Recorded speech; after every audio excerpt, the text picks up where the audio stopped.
The Sussexes and the Prince and Princess of Wales put their differences aside on Saturday afternoon at Windsor Castle to meet hordes of royal supporters and take a look at the floral tributes left in memory of Queen Elizabeth II.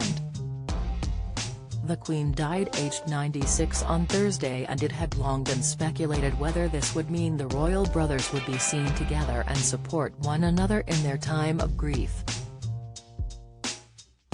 And Saturday proved the Sussexes and Prince and Princess of Wales had indeed decided to stay by each other's sides to pay their respects. However, royal commentator Richard Fitzwilliams spoke to royal reporter Cameron Walker and news anchor Mark Longhurst on GB News to share his skepticism over whether this would lead to a longer-term reconciliation. Upon seeing the royals step out together, Mark mentioned, "We heard the cheers and the applause when they came out of that gate as well." Cameron then weighed in, "Yes, and I think that is something that has struck me about the crowds in the past couple of days.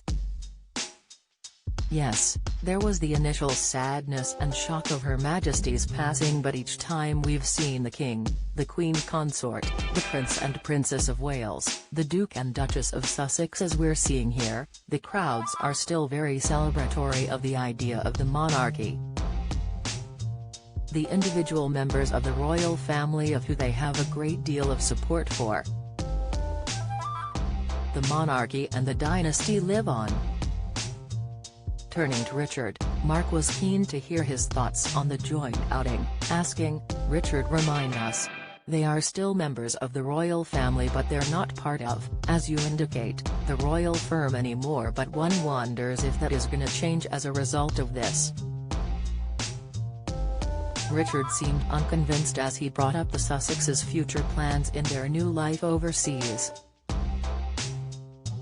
"I can't see the Sussexes abandoning what they're doing with Netflix and Spotify," he pointed out.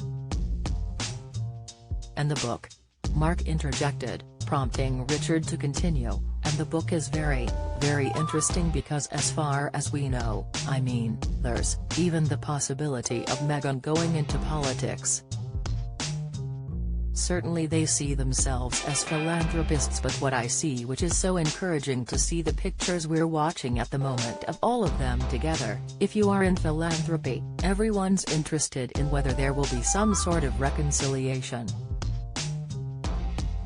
Because on her side of the family, her mother was very supportive, and the royal family, they've been, as far as we know, a lot I suspect we don't know going on behind the scenes. The York sisters have also been, so this is Beatrice and Eugenie, you mean?" Mark clarified before he brought up the fact they were very upset when they looked over the tributes themselves.